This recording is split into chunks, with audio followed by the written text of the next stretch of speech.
It's time for another episode of the Shaun Tabatt Show, a podcast where I connect you with thought leaders from across the globe, dig into some of my favorite topics like personal development, marketing, spirituality, and pretty much any other shiny object that happens to catch my attention. Today, my very special guest is Sergeant John Mattingly, and we're going to be discussing his brand new book, 12 Seconds in the Dark, a police officer's firsthand account of the Breonna Taylor raid. John, I've really been looking forward to bringing this conversation to my audience. Welcome to the show. Thank you for having me, Shaun. Glad to be here. Well, we're going to begin this conversation the same place I do almost every interview I have, and that's by having you share a bit of the John Mattingly origin story. Since I predominantly interview authors in the Christian publishing space, you're likely going to be brand new to a bunch of my audience. So for those encountering you for the first time, give us a little bit of context. What are a few things we should know about you? Well, the good thing is I do have a strong Christian background and upbringing. I was born in Louisville, Kentucky in 1973. My father was a pastor already when I was born. He took an inner city church that was dying. White flight had taken place in the area, and they were moving out to the suburbs. And he took a small church that was averaging about 63 people and built it to over 1,400 a week in Sunday school. And so my entire life was built around helping others. It was built around reaching out, bringing the inner city children in, because we lived there. We lived down in the inner city the entire time of my childhood up until I was almost 30 years old. I had been on the police department 3 years before I even moved out. So I had a great foundation as far as understanding different walks of life, different values, different ways of that people communicated. So that was a huge advantage in my entire career on the police department because I knew how to deal with people, and I'd seen the side that a lot of people never see as far as the poverty, the depression, the things that people go through. And the amazing thing about that, though, was that I also saw the transformation that was able to take place in people's lives when they committed to doing the right things and when they went to church and when they gave their life to Christ. And so even the people that were in desolate situations were able to rise up from that, and they didn't use the excuse of oppression and racism and all that. They just looked to God and were able to come up. So that was my foundation. And then in 2000, I got on the police department in Louisville, Kentucky. And from there on out, man, it was a blast of a career for almost 21 years. Well, and in terms of folks who get involved in law enforcement, one of my best friends growing up, he'd wanted to be a police officer since he was a kid. Was that something for you, like from a young age, that you always want to do? How did you decide to get into law enforcement? Because that's not a career path you take lightly.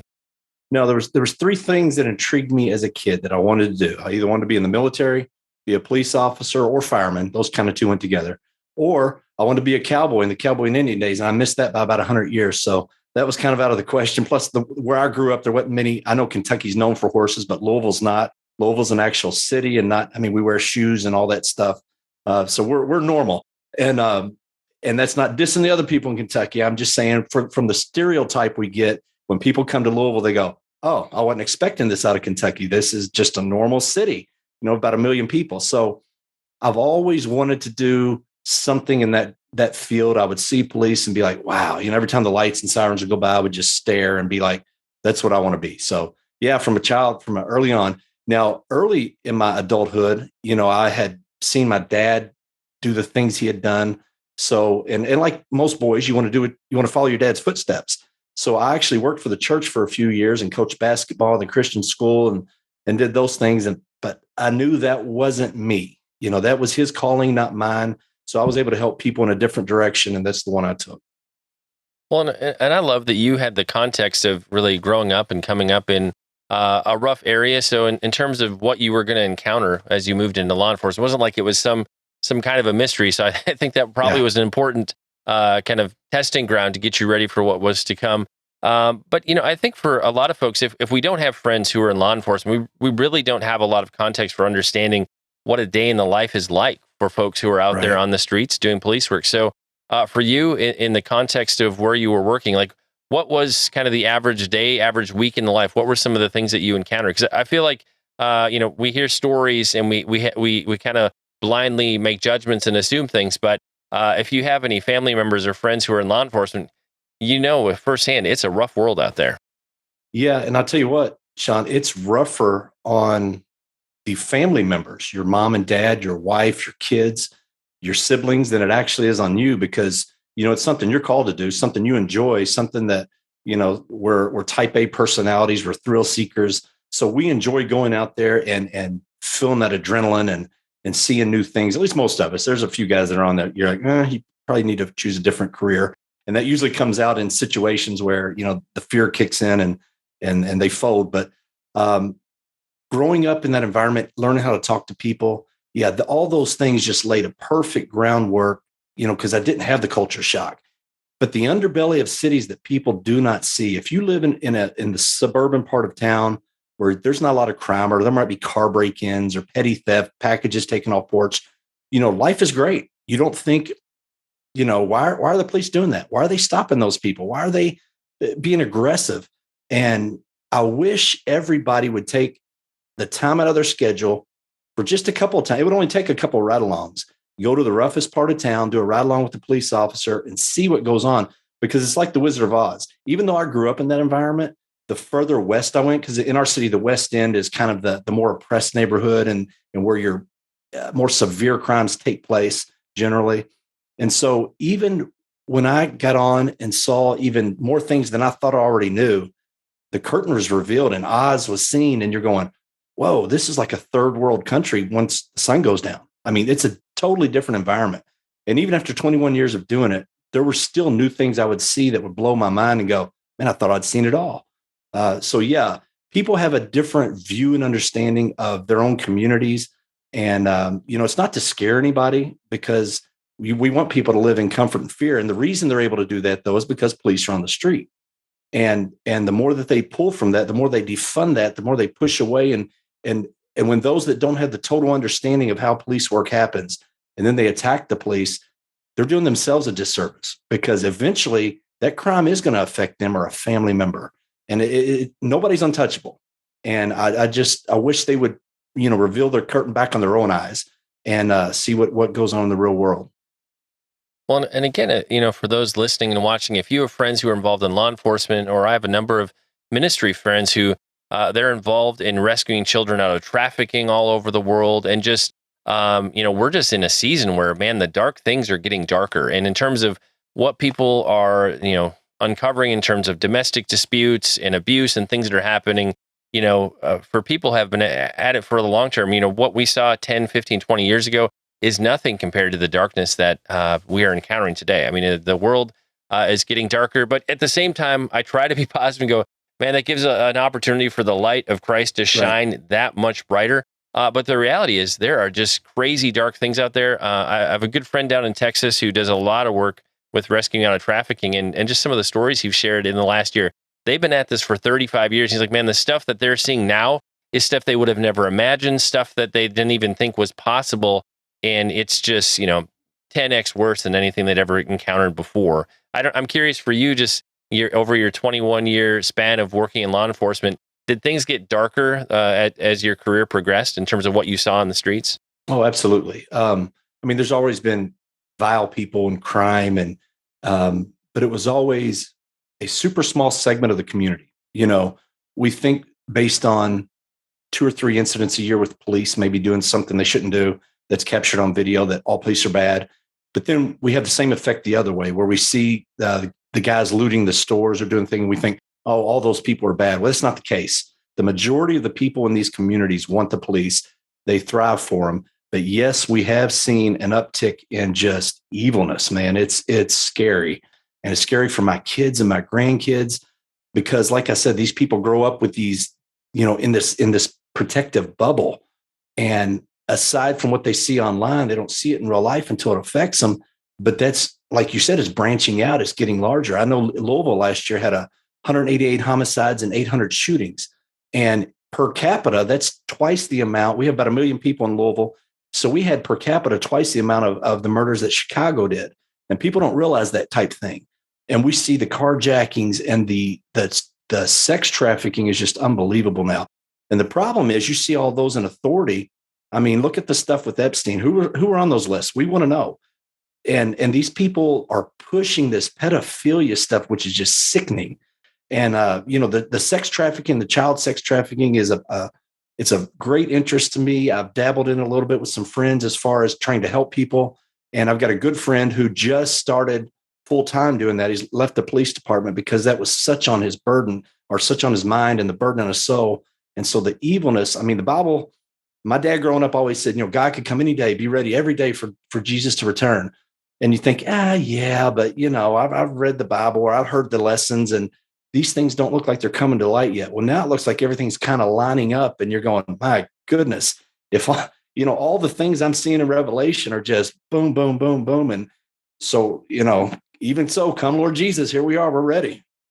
Yeah, we're indeed at times that often feel rather apocalyptic in nature. It's certainly an interesting time to be alive. But it's, many of us today can be somewhat ignorant of history. But, as we look back, look at what happened in Germany as the Nazis were rising to power. And when citizens didn't stand up, but they just looked the other way, when good people don't do anything to stand up in the face of evil and right and wrong, evil has a heyday, and it grows and it grows and it grows. And you get to a tipping point where it becomes too late, or there is no going back. And so, we're just in a dire time where people need to stand up for what's right and wrong. They need to pursue truth, and it's scary, and there's social pressure to look the other way and just let things go.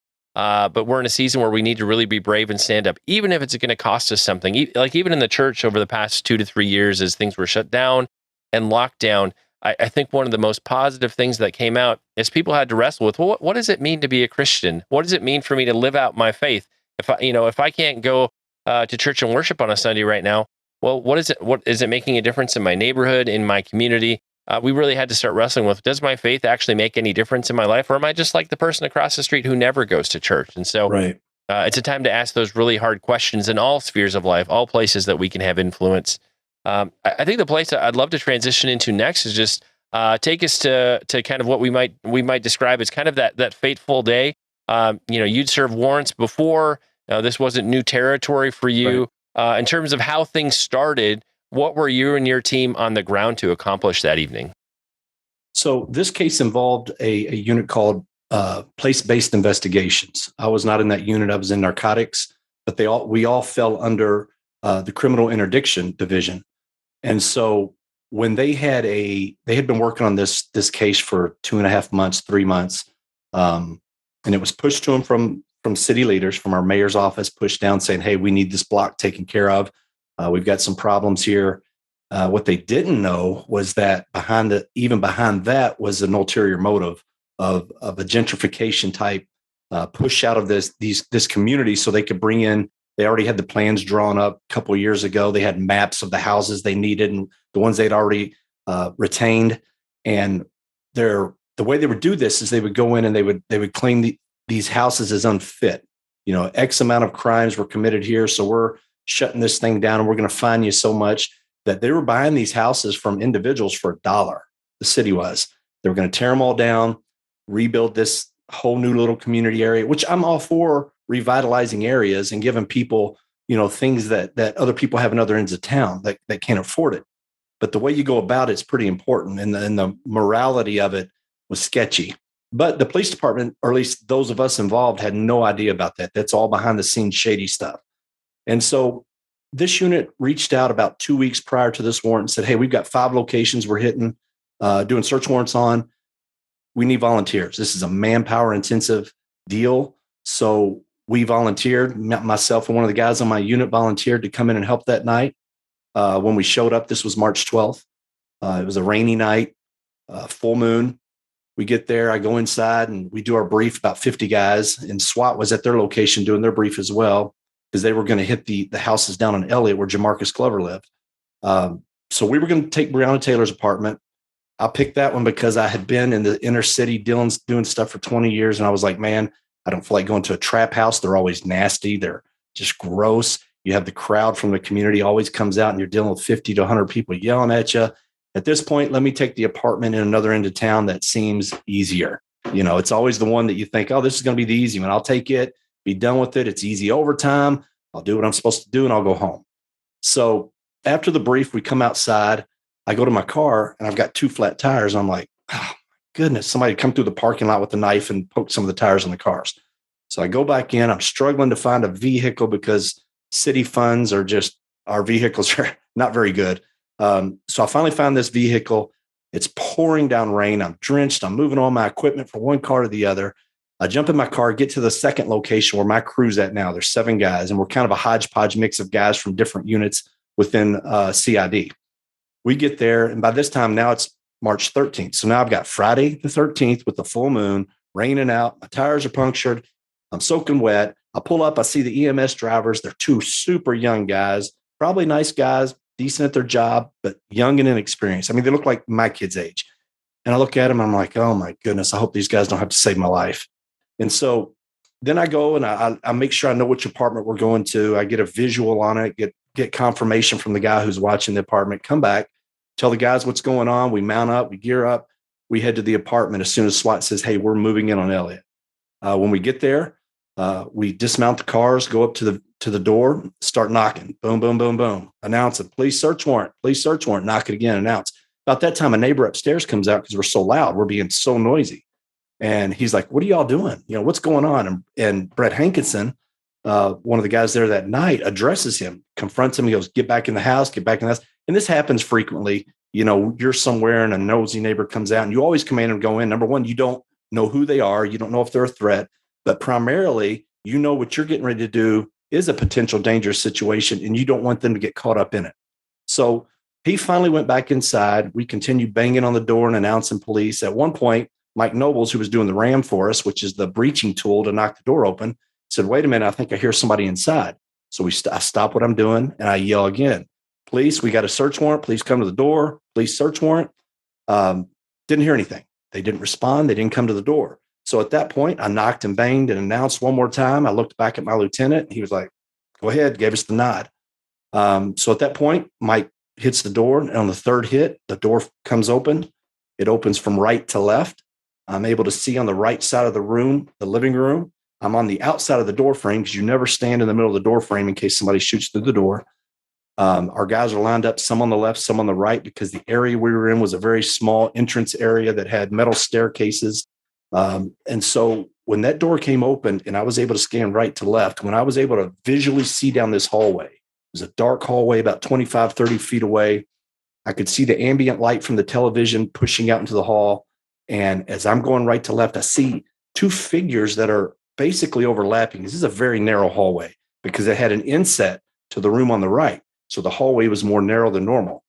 These 2 people are basically on top of one another with one head larger, one head smaller. So I kind of knew in my brain, and all this stuff is processing in milliseconds. Because as soon as I turn the corner, I stop at Kenneth Walker because I see his gun outstretched. And by the time my brain registers what's going on, boom, it's over because the reaction is about a second different. And so I returned fire. And then I got out of the way and I realized I'd been shot in the leg. And I'd had 20 years of CPR at this time and first aid where we go through. And plus I'd seen countless bodies on the street, dead, shot, injured, stabbed. And I knew a regular leg wound through and through, it bleeds, but it's not that bad. It's just like cutting your leg. It doesn't bleed that bad, but if you cut your head, it bleeds a lot. Same thing here. If you cut your leg, if you get shot in the leg, it doesn't bleed too bad. But when I reached down and grabbed my leg, I had a handful of blood and I realized, oh man, this thing hit an artery. So it hit my femoral and I backed out and I went down on my rear end and I yelled out, I've been shot, my femoral artery. About that time, Miles had stepped over me to protect me because he didn't know if there was still a threat inside and he was returning fire. All this happened in from the time I got shot until the time I returned fire was down about 2 seconds. I mean, it was quick. So at that point, I get up and I hobble out to the parking lot, hopping on one leg. I go down again. My lieutenant drags me out and I'm saying, dude, I need a tourniquet. I got to get a tourniquet because I was out of the harm's way of the bullets now. But now I'm in the parking lot and I'm thinking, I got to get a tourniquet on this or I'm going to bleed out. And so they got a tourniquet on me. And I tell you what, tourniquet is no joke, man. I'll take getting shot over another tourniquet wrapped around my leg for 30 minutes any day. So it was the 12 seconds in the dark, the title of the book. That's where we get that from the time that door is breached till the time I'm on my rear end in the parking lot, laying in a puddle of water with them working on my leg was 12 seconds of darkness. That was total chaos, total just movement of things that, you've never experienced. So that's where we get the title of the book. And in terms of your injury, give us kind of a synopsis, like how long from the incident to when you were actually at home again? I'm assuming you had to have multiple surgeries and recovery time. You were out of commission for some time. Right. Well, I was fortunate with the surgery part. I only had one surgery. It lasted about 5 hours. They replaced about 8 inches of my femoral artery with a vein in my leg. And so I've still got numbness down the leg. There's still some tightness in the knee and hip, but I've been so blessed. I mean, because my first thought after they had the tourniquet on and we were waiting on EMS, and again, young guys, inexperienced, they're less than a mile away, probably a half mile away. And it took them like 10, 12 minutes to get there because they weren't paying attention to the radio. And so all these things that could go wrong just kind of went wrong that night. And but yeah, the recovery was it probably took 2 months to get where I could actually do things semi-normal. Because I worked hard, because my first thought when this happened, I told my wife, I said, I'm healing up as quick as I can. I'm rehabbing. I'm going back and doing another warrant. You know, it's like falling off a bike. I'm getting back on it. This ain't going to stop me. I'm going back to work. And then all this broke loose with the riots and all the falsehoods. And so I'll tell you what, the getting shot was the easiest part of this whole ordeal. All the stuff that happened afterwards is where the mental trauma came from. And in terms of what would transpire later, I mean, you talk about in the book just almost being surprised as things continued to unfold. I mean, on the one hand, what was your expectation, and how much did the crazy exceed anything you or the other officers involved ever could have imagined?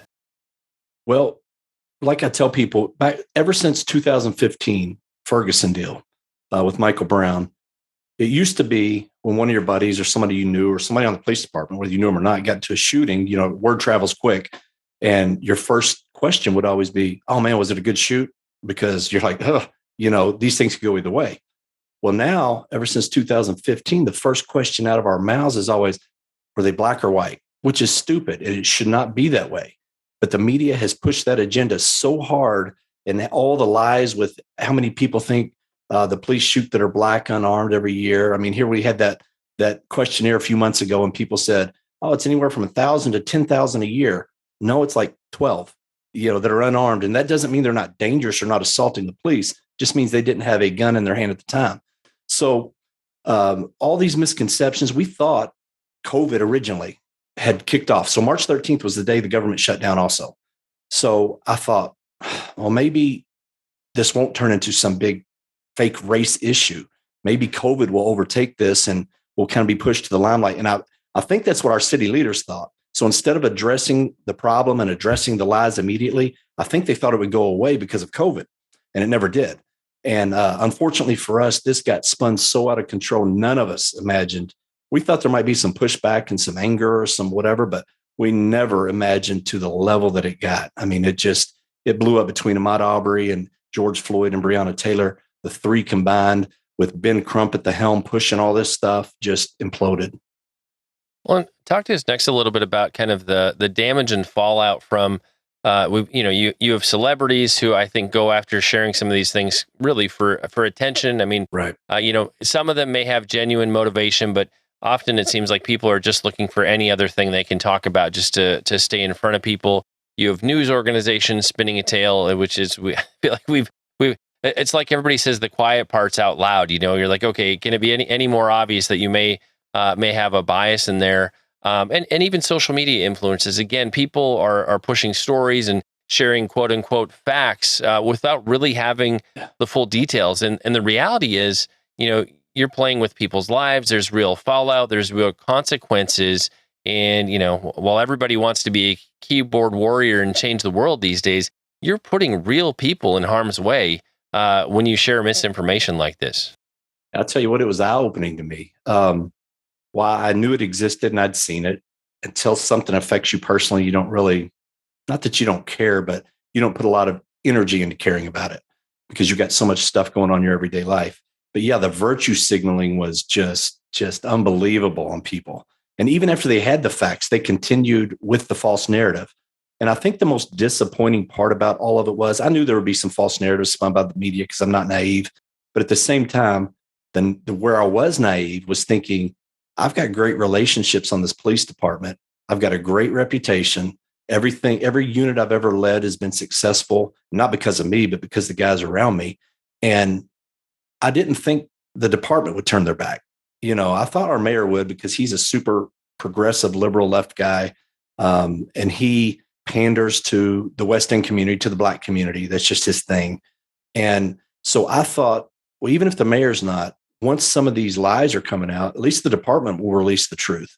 That never happened. Over 2 years later, not one debunked phrase has taken place from our mayor, from our police department. Matter of fact, the new chief we got in from Atlanta, her first press conference, she told mistruths in it, that Breonna was asleep in her bed and that she couldn't believe we would serve a warrant at night on Black people because we'd never do that to white people. And I'm going, are you kidding me? You're just fueling this fire that is out of control. And now you're responsible for even more of the debacle that's taken place in our city. So that was very disheartening to think. I knew the media would come at me. I knew these celebrities are going to do their thing. But to the degree I didn't know, like in the book, I think it was Cardi B. I think that's the one that had over 16 million people, retweet or like or whatever it was. And that was just, there's hundreds of millions of retweets and stuff from these celebrities. And I'm going, man, the fallout, like you said, I can handle it. No big deal. We're kind of calloused as police officers because we've seen so much death. We've seen so much anger and hate. But then you've got my kids and my family and these other officers and their families and even our friends. It affected our friends. We've had to move 5 times since this, or 6 times. So it's been trying, but we take our solace and comfort in God, and we've got a great support system in our family, even if it doesn't come from the city or the police department. And so we're blessed in that area, even through all the trauma. Well, and one of the things that I think has just been so strange, kind of from Trump getting elected forward, just it feels like we're constantly, every day is as election day, every year is an election year. And so regardless of what level of political office people are going after or trying to keep, every day is a day to make political hay. And that, I guess that's the thing that's just amazed me with what we've seen unfold in the last 4 or 5 years, especially is, not only do you have celebrities, well-meaning people or not well-meaning people on social media and news organizations, but you even have leaders of cities, states, the nation, getting in on this stuff in a way that we'd never seen before. So just the kind of that trifecta of all that stacking on top of each other, the fallout is that much worse. Were you surprised at just the broad scope of people that felt like they had something important to contribute to the conversation? Yeah, I did, but I wasn't surprised at the same time. For the simple fact, I told my kids this, my adult kids, when this first happened, they reached out to me and were like, man, I'm gonna have to cut all my friends off, that I went to school with because they're posting all this stuff, or some of family members on the other side. And I'm like, wait a minute. The truth, number one, hasn't been put out. And we're all kind of brought up to think the news ain't going to lie to us, that, if they put it on there, it must be somewhat true. Especially it must be somewhat true if nobody ever comes out and says that's not true, so they're thinking we've accepted this as truth. So they're getting on the bandwagon because you said probably a lot of those people had good intentions, thinking, oh my goodness, this is an atrocity. And it was a tragedy, but it wasn't what they made it out to be. So I think that was one of the big things. And what people don't know is that my son-in-law is Black and I've got 2 biracial grandkids. And so I sat him down right away and said, look, man, I know I don't want this to cause an issue with your family. Ask me anything you want. And I laid everything out to him. We had some good conversations. So I just wish other people had asked, other people in position, because I reached out to Mitch McConnell and Rand Paul, and I talked to their offices and they were like, sorry, and I'm going, but Rand Paul, you're one of the ones pushing that it was a no-knock warrant when it wasn't. You're naming this Breonna's law after an incident that didn't even take place as a no-knock. So I think everybody had somewhat of an agenda. It being an election year really, really hurt anybody taking the stance or being willing to support us. And I tell you what, I said earlier, the biggest disappointment was the department. Let me take that back. The biggest disappointment was our church leaders, specifically the Black church leaders in the West End, that all got on there and just destroyed us. And I'm thinking, wow, this has been my life since before I was born. And how in the world are you people saying you're Christians and you follow Christ, but the vile stuff they were saying and pushing, the rhetoric and the division just blew my mind. And even one of our big mega churches had a guest speaker, another mega church pastor from Texas, who came in and behind the pulpit just let us have it. And there's several officers that go to that church, and we're just all like, wow, where do we go? There's nowhere to go now. We can't go to stores. We can't go to church. There's nowhere to go. So it's been a weird time. Yeah. That's definitely an understatement that it's been a weird time. But and I think even with what you just shared, even extending to the churches, the amount of social pressure that leaders face at all levels to just get in line and do what you're told and just further the predefined story. I mean, that is the pressure people are under. And the reality is, if you're going to take a stand for truth, it is going to cost you something, and you may have some tangible loss, job, financial, whatever it might be. But again, not unlike what we saw happen as things unfolded as the Nazis came to power in Germany, when good people refused to stand up for truth or just look the other way. The fallout was catastrophic. And I mean, I think of friends and family, people who are getting out of law enforcement and just finding other things to do because they're afraid for their families. They're afraid for their lives. With the pressure from the government in all spaces saying we're going to defund the police, although magically, as of a few weeks ago, apparently we want to fund the police. Why that about face all of a sudden is definitely a surprise and a mystery. I think November. The majority of us, who knew?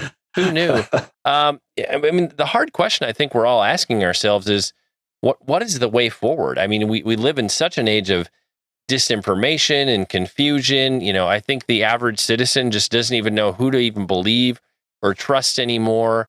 And I don't even necessarily expect you to have an answer to that question, but where do we go from here? I think that's why we need to see books like yours getting out there, being promoted widely, that's sharing the other side of the story, forcing us to wrestle with what was truth, what was a falsehood in an important situation like this. But, in terms of what people encounter from the book, what you want them to take away, how do you hope you've impacted them? What would you like to see as a way forward for this discussion and similar incidents, similar cases where there's been this twisting of the narrative, often to fundraising ends or political ends? What needs to change? I would hope that this would at least open people's eyes a little bit to say we need to, number one, hold our elected officials more accountable for transparency. If they are asked questions about things, and that's a huge thing. We've lost our critical thinking. Everything is simply regurgitation. One person tweets something and then a million people tweet the same thing, whether it's true or false, or there's any context to it. So I think that is huge. Let's hold them accountable. If they're not doing what we as the people expect of them, let's vote them out. But second, and most importantly, probably, is what you said earlier. People are scared to step up. Just quit being scared. They're not going to eat you. They may not let you on their platform, or they might exclude you from an event, but who cares? Because the bigger picture is down the road, if all of us stood up and had our integrity and our values in front of us, then in the end, we win. And regardless if we're canceled or not, I mean, you look at stuff like when they came after Chick-fil-A, their sales exploded. Different areas that people have really attacked people who are in the right. And that's the thing. People can tell when you're sincere and authentic, or when you're just doing it for money or doing it for fame or doing it for or whatever reason. So I think if you're doing it for the right reasons and you stand up and you push back, but still you can be kind while you're doing it. There's times I haven't been kind because I've been, I was just beat on for a year and a half. And finally, when I was able to come out, I wanted to come out swinging. Right or wrong, I don't know.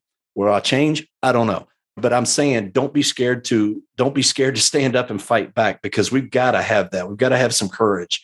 And we have feminized our society so much that these guys, the men, need to be the leaders, and they're not being leaders. They're being scared. They're being just guys who go with the flow for fear. And that just blows my mind, because that's not the way I'm designed or created. And I don't think most men were created that way. I think they've allowed all these outside influences to come in and push it that way. So if we as men be leaders, the wives will follow. And that sounds sexist to some people. I don't care. It's biblical. And so that's the direction I think we really need to go. But do it with love, because, I've got people in my family who are leftist, and they're not crazy leftists like AOC crazy, but, we have total opposite views. But you know what? We can talk. We love each other. We get along. And I think we can do that, because then there's some issues like this that they're 100%. They see it. And then they're starting to see the frauds and the lies and everything. And that slowly wins people over. Well, and the reality is, we have bullies in culture. And what do bullies do? Bullies come at you hot and heavy and hard, and they're going to try to beat you very quickly. The reality is your bullies tend to deflate when you stand up. And sometimes in terms of seeing truth win the day, it's not going to change in a day. It's not going to change in a week. No, it might be a long game. And for truth to prevail, we're going to have to be in this for the long game. The average citizen is going to have to stop looking the other way, stand up for what's right, support your police officers, support organizations who are pushing for truth and good things. And again, not everybody has bad motives. People are often trying to do the right thing. But when everything that's being shared is confused, twisted, a little bit of misinformation, it only takes a drop of strychnine to poison the well. So you start sharing a little bit of misinformation and just kind of that telephone game effect. You're like, wow, that's what you're saying happened now. It just gets worse and worse and worse. So time to stand up. And, it's a time for there to be strong leaders, strong fathers back in communities and homes. I mean, one of the biggest pieces of fallout we have throughout the nation is, we have multiple fatherless generations, and just the cultural disaster that comes from that. That's what we're walking through right now. That's what we see, regardless of what neighborhood you're in. Not having strong leadership, strong fathers in the home. It's just awful what happens to the family. So all that needs to change. The church needs to be involved. And wow, I didn't know how this interview was going to go. It's more political leading than the average person I have on the show. But man, just thank you for a fantastic conversation. I want to be sure we tell the listeners and viewers where they can find out more and get their own copy of the book. So where do we head out and show our support by buying a copy for ourselves and for our friends? 12 Seconds in the Dark is the name of the book. It's the number 12. And you can put it in any search engine, Google, DuckDuckGo, whatever you want. And you can get it at Walmart online, Target online, Amazon. It's in stores at Barnes & Noble and Books A Million. So anywhere you can buy books, anywhere you enjoy buying books, just do that. And we would love your support, because the goal moving forward isn't about me. This is about those coming after me. I want to be able to help the other officers that are in the position I was thrown in with zero help. And the officers that were with me that night, we had zero help from the community department. And I want to be able to be a resource for them to guide them, because it's a dark road if you don't have a great foundation. And like John said, widely available wherever great books are sold. Do your part, head on out and show your support today. It's time to bring this episode of the Shaun Tabatt Show to a close. Many thanks for being a part of my conversation with Sergeant John Mattingly. Once again, our book today was 12 Seconds in the Dark, a police officer's firsthand account of the Breonna Taylor raid. And John, I just want to say thank you so much for sharing with us today. It's truly been an honor and a pleasure to have you on the show. Thank you, Shaun. I appreciate your time.